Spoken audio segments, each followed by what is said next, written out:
पत्थरबाजी कम तो हुई है, लेकिन उस स्तर पर अगर कश्मीर में हम देखें प्रॉपर, तो कश्मीर में कई कई जगह पर अभी बची हुई है जो पत्थरबाजी थोड़ी बहुत क्योंकि कश्मीर में पकड़ ज़्यादा है। और जम्मू डिवीज़न में बात करें तो बीजेपी की और आपके ये जो नॉर्मल कांग्रेस पार्टी है उसकी थोड़ी पकड़ है। तो इस हिसाब से मेरे को लगता है कि वहाँ पर फारूक अब्दुल्ला जी हैं, जैसे पीडीपी की महबूब मुफ्ती हैं, और बीजेपी के कुछ नेता हैं जैसे कि जितेंद्र जी का नाम चल रहा है कि वो हो सकते हैं कि बीजेपी की सरकार बने तो CM as a CM candidate हो सकते हैं। क्या आप गवर्नर रूल को सफल मानते हो? गवर्नर रूल तो वैसे देखा जाए तो नहीं है उतना काबिल। रविंद्र रैना जी कहते हैं कि हम इस बार 50 का आंकड़ा पार करेंगे, तो आपको क्या लगता है उनका ये किस हद तक सही है बोलना और किस हद तक? रूल अगर वो अभी पूरा कर देती, क्योंकि सेंटर का रूल है, वो कर सकती थी, लेकिन वो उसके पास फिर कोई मुद्दा नहीं बचेगा जो चुनाव में उतरे। तो इसलिए मुझे ऐसा लगता है कि चुनाव के जो मैनिफेस्टो होता है उसमें भी वो बीजेपी पार्टी वाले अपना ये। नमस्कार साथियों, तो आज की इस खास पेशकश में हमारे साथ सचिन जी हैं जो एज अ जर्नलिस्ट भी हैं और एज अ स्पेशलिस्ट भी हैं, क्योंकि इनका पॉलिटिक्स में काफ़ी ज़्यादा इंटरेस्ट है।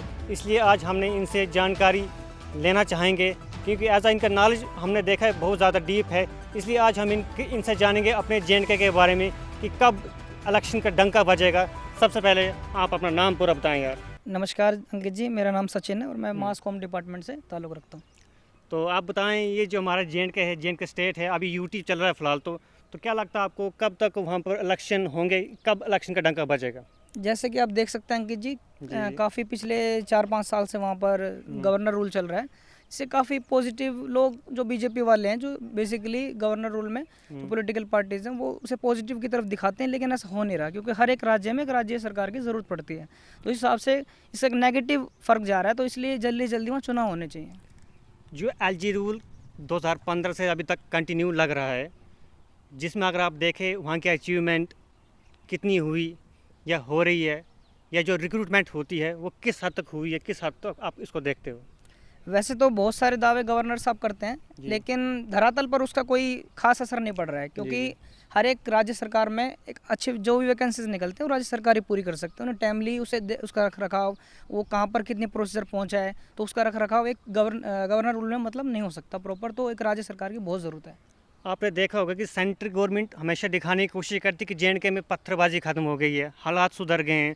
तो क्या कहोगे अब 2015 के बाद अभी तक क्या क्या बदलाव आए हैं जे में? देखा जाए तो बेसिकली पहले क्या होता था कि 370 की वजह से वहाँ पर इतना सेंटर का ज़्यादा प्रभाव नहीं था।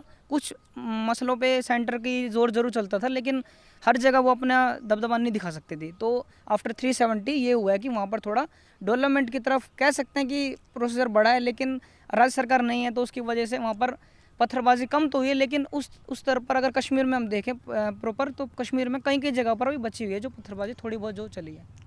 जो भी आपको लगता है ओवरऑल, तो आपने जो टीवी में देखा है आप वही कहते हो, लेकिन आप जब ग्राउंड पे वहाँ पर जाओगे तब आपको मालूम होगा हकीकत क्या है। तो हम चलिए आगे का प्रश्न शुरू करते हैं।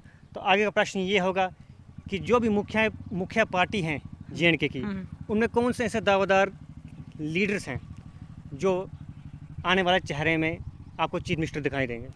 मेरे हिसाब से अगर हम बहुत सारी वैसे तो राजनीतिक पार्टियां हैं जम्मू कश्मीर में, जिसमें सबसे बड़ी पार्टी फिलहाल लोकसभा की अगर हम बात करें तो एनसी है, क्योंकि उनकी कश्मीर में पकड़ ज़्यादा है। और जम्मू डिवीज़न में बात करें तो बीजेपी की और आपके ये जो नॉर्मल कांग्रेस पार्टी है उसकी थोड़ी पकड़ है। तो इस हिसाब से मेरे को लगता है कि वहाँ पर फारूक अब्दुल्ला जी हैं, जैसे पीडीपी की महबूब मुफ्ती हैं, और बीजेपी के कुछ नेता हैं जैसे कि जितेंद्र जी का नाम चल रहा है कि वो हो सकते हैं कि बीजेपी की सरकार बने तो CM as a CM candidate हो सकते हैं। तो ये कुछ पॉलिटिकल पार्टी है उनके दावे। इसमें मैं एक क्वेश्चन जोड़ना चाहूँगा, ऐड ऑन करना चाहूँगा। आप शायद जानते होंगे कि रविंद्र रैना जी कहते हैं कि हम इस बार 50 का आंकड़ा पार करेंगे, तो आपको क्या लगता है उनका ये किस हद तक सही है बोलना और किस हद तक गलत है? देखिए जी, राजनीति में बहुत सारे दावे किए जाते हैं। राजनीति में तो पीडीपी पार्टी भी कहती है हम फुल बहुमत के साथ आएंगे, कांग्रेस भी कहती है, लेकिन अभी देखा जाए तो जिस हिसाब से जो डेमोग्राफी है, जम्मू कश्मीर की डेमोग्राफी थोड़ी अलग है अदर स्टेट से, जो वहाँ पर कई जगह पर मुस्लिम पॉपुलैरिटी ज़्यादा है, मेजोरिटी ज़्यादा है। तो इस हिसाब से रविंद्र रैना जी थोड़े कई बार भावुक स्टेटमेंट दे देते हैं, लेकिन ऐसा मुझे नहीं दिखता कि बीजेपी फिलहाल 50 का आंकड़ा पार कर पाएगी। हाँ, 30 के आसपास वो हो सकती है अगर वो थोड़ी मेहनत करे तो आपने एक और बात अगर मैं कहूँ आपसे, तो वो ये है कि हमने सुना है कि 2024 में, सुना नहीं अब आने वाला है कि इलेक्शन होगा 2024 का भी। इस बार बीजेपी का क्या एजेंडा रहेगा? जे के स्टेट कब वापस देंगे, कब स्टेटहुड का दर्जा उनको वापस दिया जाएगा, और इनका एजेंडा भी क्या रहने वाला है इस बार? देखिए जी, मैं तो ये कहूँगा कि जो बीजेपी पार्टी है, अगर वो ये सारी चीज़ें जैसे कि आप बोल रहे हैं स्टेटहुड अगर वो अभी पूरा कर देती, क्योंकि सेंटर का रूल है वो कर सकती थी, लेकिन वो उसके पास फिर कोई मुद्दा नहीं बचेगा जो चुनाव में उतरे। तो इसलिए मुझे ऐसा लगता है कि चुनाव के जो मैनिफेस्टो होता है उसमें भी वो बीजेपी पार्टी वाले अपना ये दावा रखेंगे कि यहाँ पर स्टेटहुड होना चाहिए, यहाँ पर हम अच्छी अपनी व्यवस्था बनाएंगे। लेकिन वो राजनीतिक मुद्दों की वजह से वो सोचते हैं कि पॉलिटिकल इसको वे में ले जाया जाए, चुनाव में ले जाया जाए इन मुद्दों को। अगर जॉब्स की बात की जाए तो जॉब्स की रिक्रूटमेंट बहुत कम हुई है अभी तक, तो क्या बीजेपी इस बार रख सकेगी अपनी बात आगे कि वो जॉब सिक्योरिटी आगे दे पाएगी या नहीं? क्योंकि जो रिक्रूटमेंट जो अभी हो रही है अभी तक फ़िलहाल में, तो वो ज़्यादातर आपको सुनने में आता है कि पेपर जो लीक हो रहे हैं, इसके बारे में क्या कहोगे? मेरा कहना है कि वही आपके मैंने कितनी बार आपको ये बात इस वीडियो में दोहराई है बात में कि जब तक राज्य की व्यवस्था नहीं बनती है तो वहाँ पर थोड़ी दिक्कत आती है, क्योंकि गवर्नर साहब भी कितनी जगह रख रखाव कर पाएंगे। तो इसलिए मेरा ये बिल्कुल ही प्रॉपर मानना है कि जब तक राजनीतिक यहाँ चुनाव अगर हो जाए तो उसमें बहुत अच्छा एक जॉब सिक्योरिटी का मुद्दा मतलब सरकार दे पाएगी।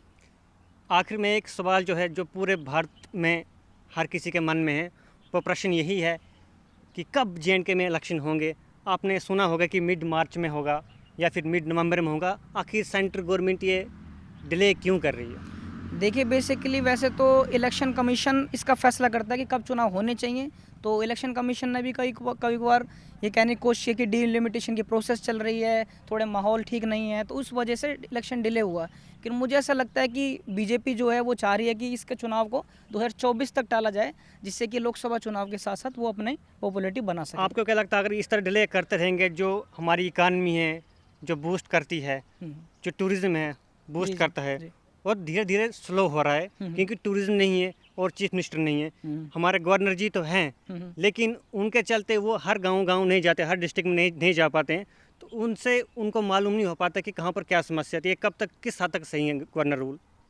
मेरा मानना है कि गवर्नर रूल ज़्यादा नहीं रहना चाहिए, चुनाव तो जल्द होनी चाहिए। तो ये अब तो ये सरकार के ऊपर और इलेक्शन कमीशन के ऊपर है, वो कितनी जल्दी इस चुनाव को संपन्न। क्या आप गवर्नर रूल को सफल मानते हो? गवर्नर रूल तो वैसे देखा जाए तो नहीं है उतना काबिल, क्योंकि देखा जाए तो राज्य की व्यवस्था अच्छी रहती है, उसमें सारे डिपार्टमेंट्स के काम बटे होते हैं। आपको भी जैसे पता होगा कि अगर हम हेल्थ की बात करें या फिर टूरिज्म की बात करें तो उनके मंत्री से अच्छे से कर सकते हैं। मेरा कहना है कि गवर्नर रूल उतना अच्छा लाभकारी नहीं है। तो ये थे हमारे साथी सचिन जी, जो कि MA मास कॉम कर रहे हैं, मेरे साथ ही स्टडी करते हैं। तो हमारी वीडियो बनाने का पर्पज़ आज का यही था कि कब आखिर JNK में इलेक्शन करवाए जाएंगे, अगर करवाते भी हैं तो किस बेसिस पर करवाएंगे, क्या एजेंडा रहेगा। लेकिन जहाँ तक मेरा खुद का मानना है, इस समय सेंट्रल गवर्नमेंट के पास भी कोई ऐसा एजेंडा नहीं है कि वो यहाँ पर इलेक्शन करवाएं, तभी शायद से डिले करने की कोशिश करते हैं। लेकिन हम उनसे विनती करते हैं कि जल्द से जल्द आप इलेक्शन JNK में करवाएं, ताकि हमारे JNK की जो डेवलपमेंट है, जो टूरिज़्म है, जो पोटेंशियल है, वहाँ पर जो ग्रोथ है वो बढ़े। धन्यवाद, शुक्रिया, जय हिंद।